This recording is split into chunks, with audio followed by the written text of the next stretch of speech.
Bonjour, c'est Ursule encore. On est le 2 décembre 2018 et je viens sonner la trompette aujourd'hui encore et je viens nous encourager à réaliser que, au fait, nous sommes à la fin de notre période, de notre époque. Alors, s'il nous reste 8 ans, ou s'il nous reste 7 ans, ou s'il nous reste, je sais pas, moins que cela, je sais pas, toujours est-il qu'il n'y a plus le temps, au fait. Alors, quand on se rend compte de cela, alors on change nos priorités, n'est-ce pas? Alors, il y a des personnes, quand ils vont voir le médecin et que le médecin leur dit, il vous reste 3 mois à vivre, il vous reste 6 mois à vivre, ces personnes changent vraiment leurs priorités. Et très souvent, ils vont d'abord se mettre à mettre de l'ordre dans leurs affaires, dans leur paperasse, et après, ils vont prendre le temps avec la famille. Si c'est un père ou une mère, ils vont couper les relations avec tout le monde, et puis vraiment, ils restent à la maison, ils donnent leurs derniers conseils, ils repensent à leur moment, et certains, là, cherchent des prêtres et des personnes qui peuvent vraiment les conduire auprès de ce Dieu-là, parce qu'ils se rendent compte qu'ils n'ont plus le temps. Alors, nous sommes vraiment dans cette période-là et je viens nous encourager à ne pas nous amuser avec le temps. Parce que le temps est précieux et devant Dieu, on sera jugé en fonction du temps, le temps qu'on a passé avec notre Seigneur, le temps qu'on lui a accordé. Alors vraiment, faites très attention et je vous encourage à revoir vos priorités. Regardez, j'ai l'impression que c'était juste hier. J'ai l'impression qu'il y a juste 2 mois qu'on était en janvier 2018. Mais là, on est déjà en décembre 2018. Que le temps passe vite, n'est-ce pas? Alors vraiment, mettons nos priorités à la bonne place. Alors, donc voilà, aujourd'hui je viens parler de c'est la fin, mais pourquoi ils ne nous le disent pas à l'église? Dans les églises, pourquoi? Qu'est-ce qui fait que dans les églises, on ne parle pas de la fin des temps? Ils font tout pour ne pas en parler. Soit c'est parce que vraiment c'est un sujet qui les dérange. Je pense que oui, c'est un sujet qui les dérange. Mais de l'autre côté aussi, c'est parce qu'ils n'ont aucune connaissance là-dessus. Et là, c'est le deuxième élément. Le troisième élément, c'est que vraiment, ils sont carrément dans le sommeil. Ils dorment copieusement et ils ne réalisent pas que les ténèbres sont répandues sur la terre et que bientôt le roi de gloire fera son entrée sur notre terre. Alors c'est un peu cela. Mais qu'est-ce qui fait, par exemple, que les gens ne sont pas conscients? Alors, ils sont là, dimanche après dimanche, ils prêchent aux gens en leur disant que tout va bien. Alors, les aveugles qui conduisent et les aveugles, ils vont tomber tous dans la fosse, n'est-ce pas? Voilà, c'est ça qui arrive un peu dans notre monde, autour de nous. C'est tout ce qui se passe. Alors, comment réaliser que les gens vont dans les églises, que ce soit les églises évangéliques, les églises pentecôtistes, assemblées, baptistes, frères, catholiques, whatever, peu importe le type d'église, ils vont dans les églises, mais très très souvent, le sujet de la fin de notre période ou de la venue de Jésus n'est pas d'actualité. C'est quand même curieux, n'est-ce pas? En faisant une analogie avec ce que je viens de dire au début, c'est que quand tu te rends compte qu'il te reste peu de jours, comme quand les médecins parlent euh, à leurs patients, les patients reconsidèrent les choses. Ils revoient leurs priorités afin que vraiment ils puissent être prêts. Mais l'enfant de Dieu, non. Surtout quand ils entendent au niveau des églises que c'est la fin de notre période, alors tu deviens leur cible. S'ils ne t'insultent pas, ils vont te traiter de malade mental ou bien ils vont te traiter de quelqu'un qui a des problèmes psychologiques, quelqu'un qui fait de la dépression. Pourquoi? Parce qu'ils veulent vivre dans leur illusion. Ils aiment ça, rester dans le faux. Ils ont des projets et ils sont là, ils bâtissent des châteaux en Espagne. Ils sont assis, premiers sur les bancs, ils bâtissent des châteaux en Espagne alors que Jésus est en train de dire, j'arrive. Jésus fait sonner la trompette. Mais ils sont là, ils continuent leur projet comme si de rien n'était, comme s'ils étaient maîtres du temps, comme s'ils contrôlaient les circonstances de leur vie, comme si vraiment ils géraient le monde. Vraiment, c'est à s'arrêter et à se demander, mais qu'est-ce qui se passe, Seigneur? Alors, c'est comme ça que en réfléchissant à tout cela, le Seigneur m'a donné d'apporter un message la fin de notre époque, afin, une fois de plus, de sensibiliser tous ceux-là qui vont dans les églises. Alors, vous savez, comme je l'ai déjà dit à plusieurs de mes vidéos, moi, je continue d'aller à l'église parce que le Seigneur m'a dit de le faire et j'y vais par obéissance. Et je bénis le Seigneur parce que vraiment, il me donne la grâce de m'y rendre, mais surtout, alors que je suis à l'église, le Seigneur prend toujours la peine de me donner au moins un message.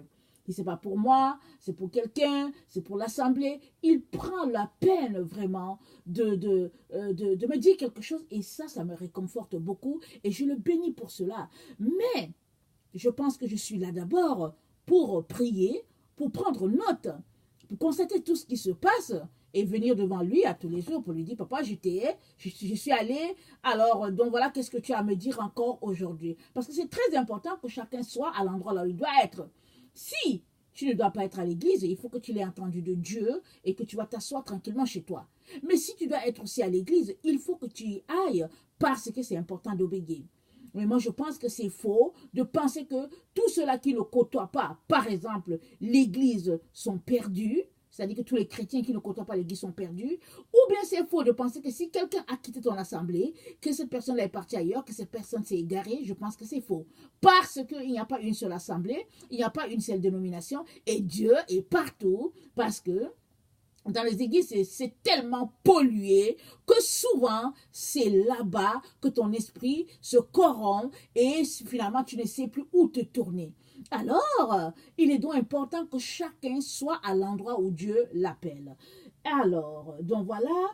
Alors, dans les églises, qu'est-ce qui fait, par exemple, que les gens ne parlent pas de la fin de notre époque Qu'est-ce qui fait, par exemple, qu'ils ne sont pas conscients de ce qui se passe?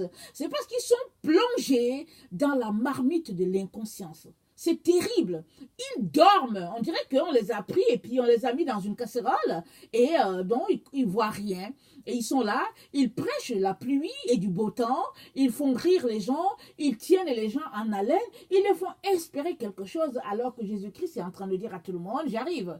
Et si c'est le cas, on devrait être tous les jours en train de prêcher sur le retour du Seigneur, la sanctification et s'assurer que chaque brebis à l'église est prête si Jésus-Christ venait. Mais malheureusement, c'est pas ça qui se passe. Il y a des gens qui viennent parler, ils sont en avant, ils parlent, et puis ils se pètent les bretelles, ils racontent combien ils sont riches, et d'autres excitent les gens à être riches, à se faire, je ne sais pas, toutes sortes de distractions à ne pas en finir. Mais pour toi qui m'écoutes, je viens te dire qu'il est très important que tu sortes de cette saga-là et que tu te tournes vraiment vers ta Bible. Il est important que tu passes le temps à lire ta Bible, minute après minute, afin que Dieu puisse t'éclairer et te visiter. Parce que la parole de Dieu, c'est elle notre nourriture, et puis c'est elle aussi qui est nos lunettes. Parce que Jésus-Christ a dit quoi? Il dit si quelqu'un est aveugle, il a dit à l'église de Laodicée, viens, je vais te donner du collier. Pourquoi on te donne le collier? C'est parce que tes yeux sont malades et tes yeux ne voient pas bien. Ça veut dire que tu vois de la mauvaise façon. Et Jésus te met du collier afin que tu puisses voir de la bonne manière comme lui il voit. Et cette manière-là, tu ne peux voir comme Jésus que si tu passes ton temps à lire ta Bible. Alors moi, je t'exhorte vraiment, à chaque jour, je te demande vraiment, lis ta Bible. La parole de Dieu, elle est celle qui va t'éclairer, qui va te faire te prendre conscience de l'urgence du temps et de réaliser que, vraiment, il n'y a plus le temps à perdre. Donc voilà, dans 2 Thessaloniciens 7, il est dit ceci, j'aimerais vraiment qu'on penche le regard à cela, je m'excuse déjà parce que je n'ai pas prêté mon passage avant et puis bon, ce qui fait que, bon, je vais me mettre un peu à fouiller un peu. Alors, dans 2 Thessaloniciens 2, le verset 7, ça dit ceci, car le mystère de l'iniquité agit déjà, il faut seulement que celui qui le retient encore ait disparu. Alors, c'est quoi le mystère de l'iniquité? Donc, une racine grecque dit que c'est l'initiation silencieuse à quelque chose, et dans notre cas, au culte de l'Antichrist. Et c'est quoi le culte de l'Antichrist? C'est-à-dire, quand tu rends un culte à quelqu'un, c'est que tu l'admires, tu l'adores, tu lui voues vraiment une admiration vraiment hors pair. Tu apprécies ce que la personne fait, tu regardes tout ce que la personne fait. Et puis l'antéchrist, Paul a déjà annoncé qu'il y avait déjà plusieurs antéchrists sur la terre. Et qu'est-ce que ces antéchrists-là? Qu'est-ce que l'antéchrist? L'esprit de l'antéchrist, c'est quoi? C'est l'esprit de la séduction. C'est l'esprit de la sorcellerie. C'est l'esprit de la magie. C'est l'esprit de la contrefaçon. C'est l'esprit... c'est la déception de ce monde. On te présente une chose alors qu'en réalité c'est autre chose qui est là. Alors c'est les demi-vérités. Alors c'est les faussetés. C'est ces lunettes sombres qu'on nous met, nous faisant croire qu'une chose est telle alors qu'en réalité ça ne l'est pas. Toutes ces choses-là, c'est ça l'initiation silencieuse. Et ça se fait comment? Ça se fait à travers les films. Écoutez, Hollywood est vraiment une école assez... une école vraiment reconnue dans l'initiation au culte de l'Antichrist. Alors ça a commencé petit à petit, je ne sais pas dans quelle année, est-ce que c'est dans les années 1900, je ne sais pas, mais ça s'est répandu partout dans le monde entier. Et aujourd'hui, Hollywood, on sait tout ce que ça fait. Les gens veulent vivre au rythme de Hollywood. Hollywood, c'est Hollywood qui envoie le signal. Et quand Hollywood fait quelque chose, tout le monde veut imiter Hollywood. Tout le monde a ces acteurs-là, vraiment leur acteur préféré. Alors, quand c'est l'acteur qui sort le film, alors même si le film est mauvais, on veut regarder parce que c'est notre héros. Et alors, voilà. Alors, nous savons tous que héros, avoir un héros, c'est pratiquer de l'idolâtrie, parce que la seule personne que tu dois adorer, c'est Dieu, et c'est tout. Alors, si Jésus-Christ n'est pas ton seul héros, alors il y a un problème, n'est-ce pas? Alors, Jésus-Christ, c'est notre héros. C'est notre Dieu, parce que c'est celui-là, c'est le pont que Dieu a mis entre nous et puis lui. Alors, Jésus-Christ devait être ton tout. Mais malheureusement, Hollywood nous présente des acteurs et puis souvent ils sont versés dans toutes sortes de pratiques nébuleuses et on est là, on les suit, on les admire, on se dit bon l'acteur il a été vraiment exceptionnel et puis mais pendant que tu es assis en train de regarder ces choses-là, ces films-là et tout, qu'est-ce que tu fais? Tu es en train de mettre des couches et des couches et des couches à ta vue et à ta vision spirituelle, bien sûr, et aussi au niveau de ton cerveau. Tu es en train de mettre des couches d'obscurité au niveau de ton esprit. Tu es en train de fermer ton âme à tout ce qui est divin parce que l'amour du monde, c'est inimitié contre Dieu. Tu ne peux pas aimer les choses du monde et puis aimer Dieu. Les deux ne vont pas ensemble, ce n'est pas possible. Alors, si tu veux vraiment suivre Jésus-Christ, il est donc très important que tu fasses le choix clair et net de suivre uniquement Jésus-Christ. Et puis, si tu veux suivre Hollywood et puis ses histoires, alors tu n'as qu'à y aller. Mais tu ne peux pas mélanger les deux. Alors, je préfère te le dire tout de suite. Je sais que peut-être que tu seras déçu, surtout si tu es un jeune. Mais c'est ça, nous sommes dans la période où il faut faire un choix. Et un choix judicieux s'impose dans tout ce que nous sommes en train de faire.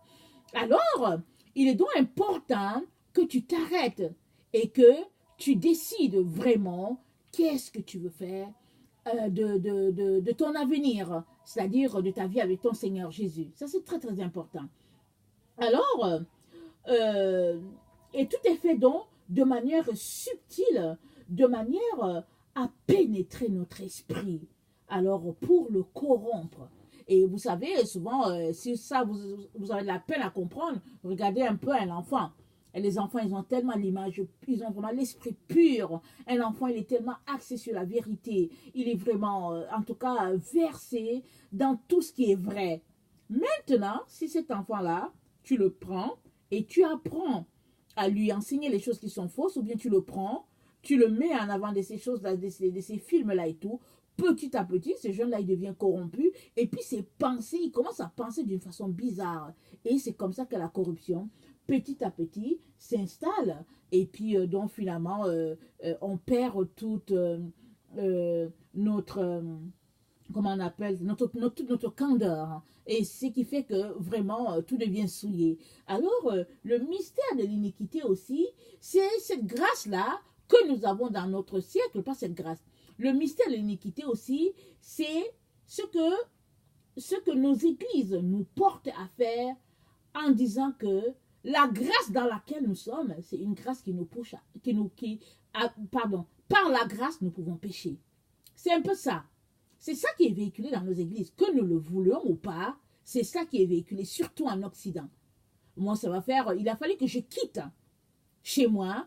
Quand je suis arrivée ici, la chose qui m'a marqué, c'était le fait que on était sous la grâce et on avait besoin de faire. On avait besoin de rien faire. On était sauvés, point barre. Et moi, j'étais étonnée parce que autant quand je vivais encore avec mes parents, autant tous les soirs, je venais pour dire, oh Seigneur, pardonne-moi, je pense que ma journée, je ne l'ai pas bien fait, j'ai péché à tel endroit, et j'étais ta ta ta ta ta. Autant ça, je savais que ça me stressait beaucoup, mais j'aimais ça. Je préférais parce que je partais toujours libérée. Je me couchais le cœur tranquille. Et je me suis retrouvée ici en Occident où je n'avais besoin de rien. J'avais juste besoin de me balader les mains dans les poches en disant que je suis sauvée. Alors, à quelque part, je me suis arrêtée. J'ai dit, en tout cas, de toutes les façons, que ce soit en Afrique, quand je vis avec mes parents, ou bien que ce soit ici où je suis, il y a un mensonge. Et je savais qu'il y avait un mensonge à quelque part. Dans les deux côtés. De l'autre côté, j'avais confronté ma mère en lui disant, maman, il y a quelque chose qui ne va pas. Qu'est-ce qui fait que ce que je lis dans la Bible, je ne le trouve pas dans l'église ici? Alors, elle n'avait pas plus d'explication que moi, pour moi, mais toujours est-il que mes parents faisaient partie d'un groupe agapé où les gens vraiment étudiaient les Écritures et puis faisaient tout pour rester connectés au Seigneur. Et puis, bon, vraiment, on était bien enseignés, bien formés. En tout cas, c'était quand même bien. Et puis, évidemment, j'ai appris à m'approcher du Seigneur une fois loin de mes parents, en faisant référence à la vie de prière de mes parents. Alors, c'est pour dire que ce n'était pas n'importe quoi. Donc, j'ai appris là.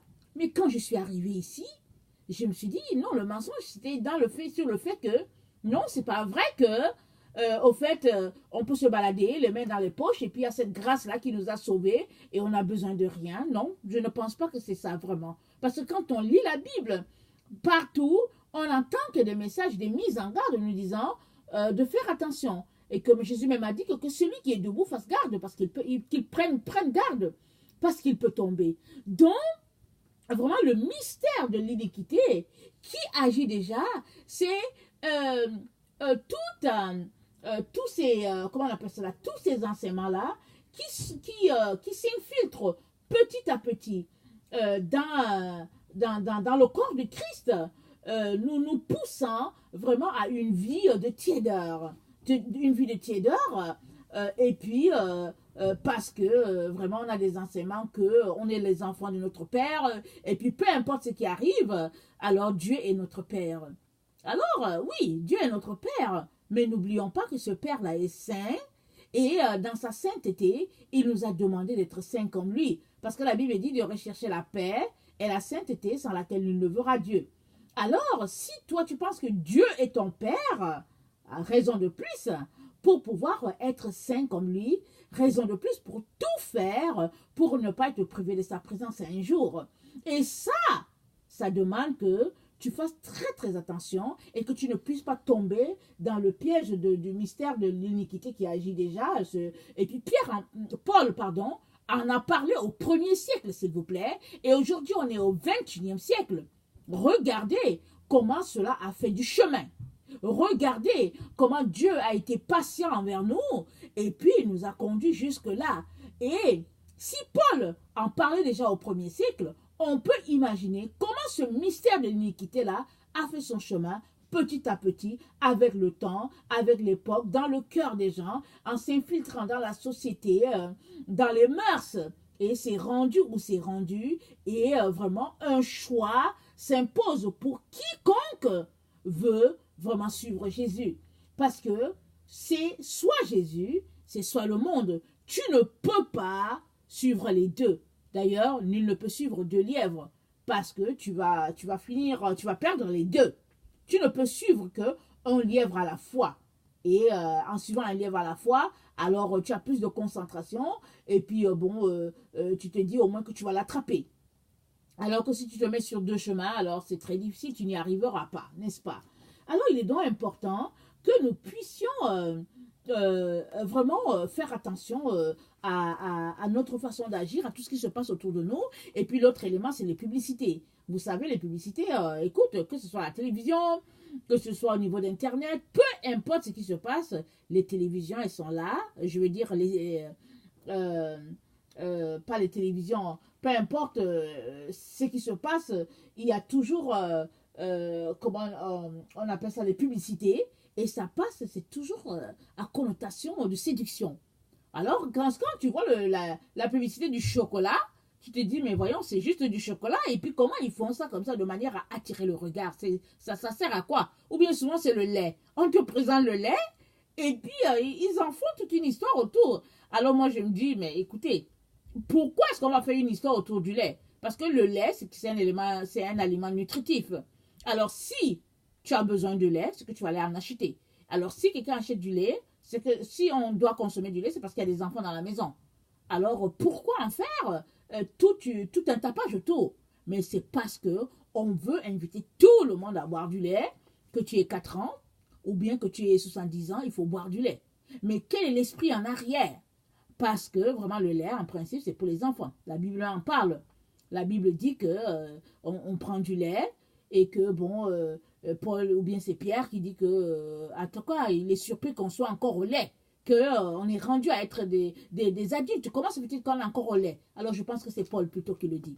Donc, vraiment, tout est fait pour séduire. Et qu'est-ce que la séduction fait? Même si la séduction, c'est plus au niveau des aliments, que ce soit, peu importe, l'esprit en arrière de la séduction, c'est que ça captive ton regard.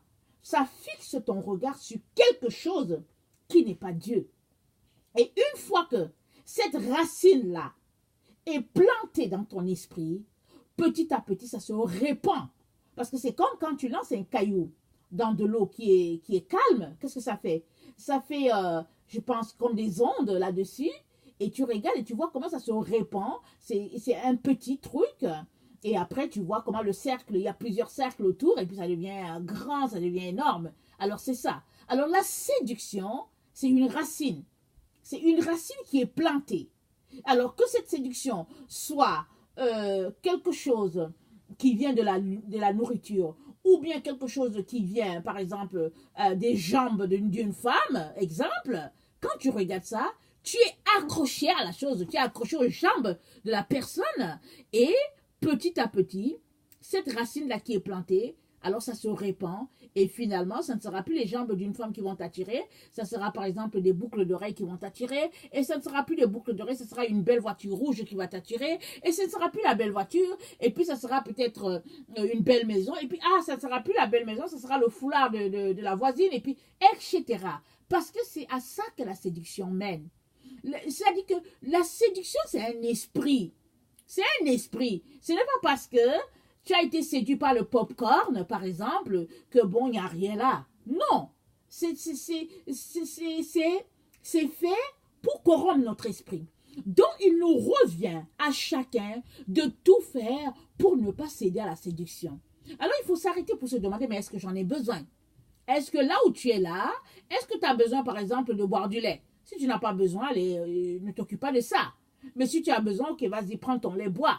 Mais sinon, ne perds pas le temps à ça. Parce que si chaque fois tu cèdes, chaque fois que tu vois la publicité du lait, tu vas dans le réfrigérateur pour prendre un verre de lait, alors ça veut dire que la prochaine fois que tu verras une publicité de robe rouge, tu iras au magasin pour chercher la robe rouge. Et la prochaine fois, quand tu verras une publicité de cravate, tu vas te dire que j'ai besoin de changer ma cravate parce que celle que j'ai est vieille. Je ne sais pas si vous comprenez un peu là où je vais en venir. Donc, il est donc important que nous puissions faire très très attention. C'est ça le mystère de l'iniquité. C'est l'initiation silencieuse à la séduction petit à petit et qui nous amène vers le culte de l'Antéchrist. Alors, donc, vraiment, mes chers frères et chères sœurs, nous sommes vraiment dans cette époque-là où tout est séduction et tout est voulu et c'est comme ça. Parce que Satan court après notre âme. Alors, nous devons tout faire pour aller à contre-courant de cela. Alors, ton corps, c'est le temple du Saint-Esprit, le mien aussi, bien sûr. Alors, le Seigneur a dit que il est important que nous puissions prendre soin de notre corps, qui est le temple du Saint-Esprit. Alors, est-ce que tu le sais? Sais-tu que ton corps, c'est le temple du Saint-Esprit? Alors, si tu le sais, tu dois en prendre soin. Et la même Bible nous informe que l'Antichrist, il va aller jusqu'à s'asseoir dans le lieu saint, afin de corrompre cet endroit-là. Mais vous savez quoi? Avant que l'Antichrist arrive dans ce temple-là, il sera d'abord assis dans le temple qui est le corps, dans le temple qui est notre corps, il sera assis dans le corps de tous ceux-là qui vont l'admirer. Parce que l'adoration, c'est l'admiration de quelqu'un. Alors, quand on dit, oh, vraiment, en tout cas, il est beau, il est bien habillé, il est handsome, il est ceci, on est en train de l'adorer. Alors, aujourd'hui, il y a beaucoup de personnes qui passent le temps à adorer l'Antichrist. Ils l'adorent sans le vouloir, sans le savoir, sans réaliser même. Pourquoi? Parce qu'ils sont assis, ils boivent à ses paroles, à ses discours mensongers, à tout ce qui se passe. Alors, pendant que tu es là en train de le regarder pour dire, ah, attends, je vais l'écouter, qu'est-ce qu'il est en train de dire? Tu es tout simplement en train de l'adorer. Et la Bible nous dit dans Apocalypse 13, ça nous dit que tous ceux-là dont le nom n'est pas écrit dans le livre de vie vont se retrouver à adorer ce monsieur-là. Donc avant qu'il aille s'asseoir dans le temple, dans le lieu saint, qui est à Jérusalem, il va d'abord s'asseoir dans le cœur de tous ceux-là qui sont pervertis par ces doctrines. Il va d'abord s'asseoir dans le cœur de tous ceux-là, au fait, qui sont vendus à toutes sortes de séductions. Parce que la séduction, c'est ça, au fait. C'est de te faire croire que la chose est ça, alors qu'en réalité, elle n'est pas ça. Alors tu es omnibulé, tu es saisi par quelque chose qui est faux, qui ne doit pas être. Et le Seigneur nous met en garde donc contre cela. Et les enfants de Dieu, ils sont tous séduits à cela. Alors, bon, tous, la majorité. Alors, si toi, tu es un enfant de Dieu, et que tu ne vas pas à contre-courant de cela, tu vas te retrouver séduit par le mystère de l'iniquité qui sévit dans notre temps et avec force, et tu ne vas pas réaliser que nous sommes dans le temps de la fin, tu ne vas pas comprendre pourquoi les gens dans ton église ne t'en parlent pas, et aussi tu n'en parleras à personne parce que tu es au fait maintenu dans un état d'ignorance par rapport à ces choses-là, tu ne sais pas. Alors il est donc important que tu puisses prendre conscience de l'urgence du temps dans lequel nous nous trouvons et que tu puisses te réveiller, s'il te plaît. Et il est important que tu y vas de force, que tu appliques une force à ta volonté. Parce que si tu traînes les pas, tu seras balayé. Dans quelque temps, tu seras balayé par un esprit d'égarement. Parce que c'est dit que Dieu lui-même leur envoie un esprit d'égarement. Parce qu'ils ont refusé de croire à la vérité. Et Dieu leur envoie un esprit d'égarement. C'est Dieu lui-même qui va se lever, qui va dire assez, c'est assez. Et il enverra cette puissance d'égarement. Déjà, plusieurs sont déjà dans cette puissance d'égarement. Plusieurs personnes que je connais sont déjà égarées. Et quand tu leur parles, non, ils ne te saisissent pas. Ils croient qu'ils sont dans la vérité, mais ils sont dans le faux, perdus complètement. Alors si ce n'est pas la grâce de Dieu qui écoute nos prières pour ramener ces gens-là, non, ils sont partis parce qu'ils sont convaincus d'être dans la vérité. Alors la puissance d'égarement, j'en ai expliqué dans une ou deux de mes vidéos, ce serait bien que vous allez regarder ça. C'est une puissance qui vient de Dieu.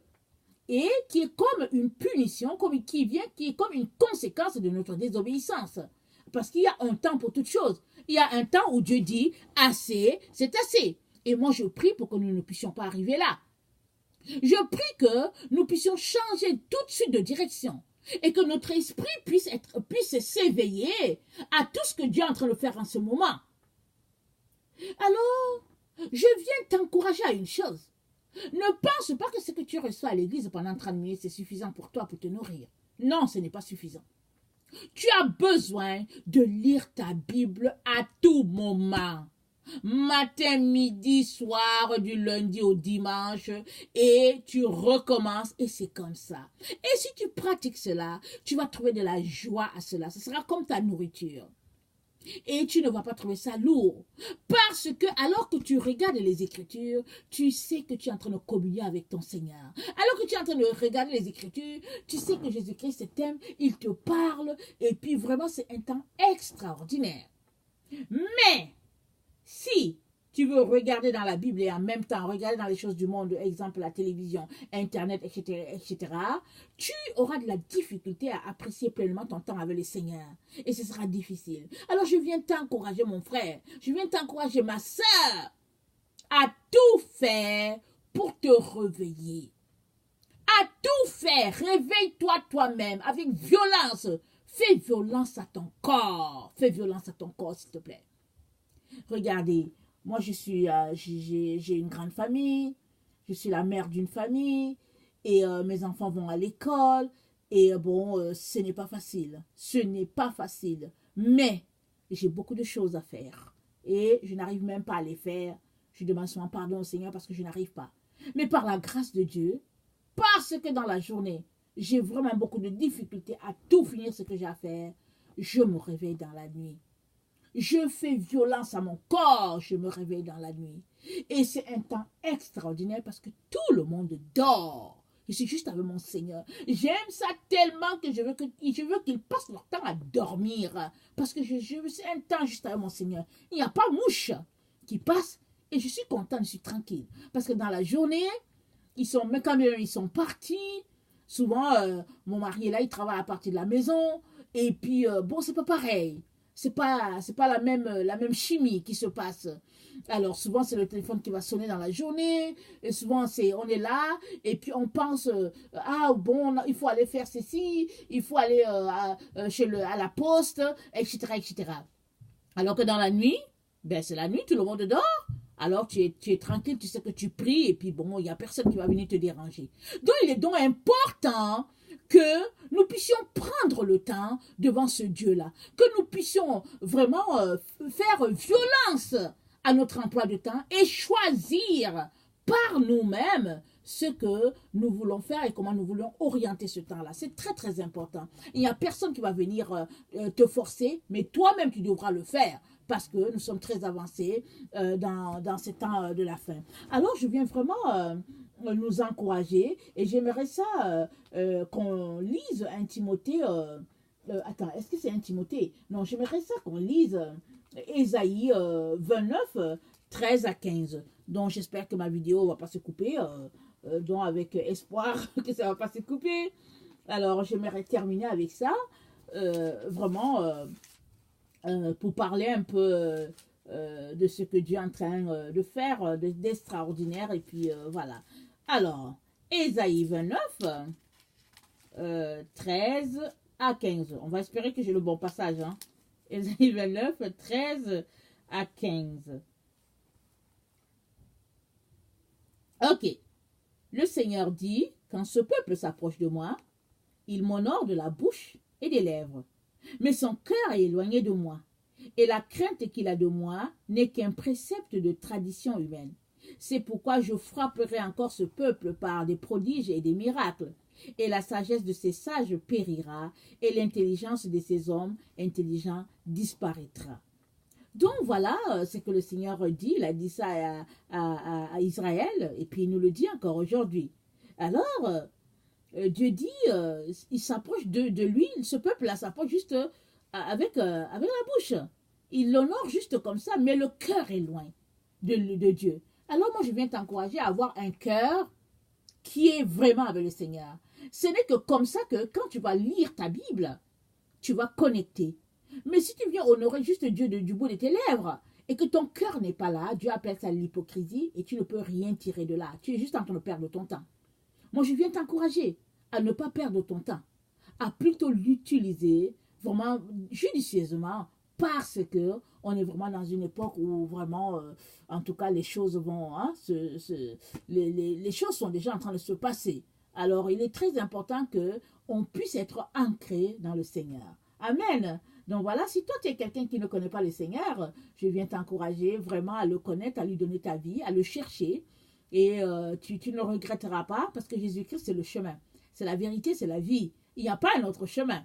L'ennemi nous a fait croire qu'il y avait plusieurs prophètes, mais il n'y en a pas. Il y a un seul qui va nous sortir de ce carnage dans lequel le monde sera plongé bientôt, et c'est Jésus-Christ de Nazareth. Et moi, je viens t'encourager vraiment à faire sa connaissance. Je viens t'encourager à lui dire, Jésus-Christ, je te donne ma vie, viens, révèle-toi à moi, Et voilà, il le fera. Donc voilà, soyez bénis, je vous aime beaucoup et Dieu davantage. Merci. Au revoir.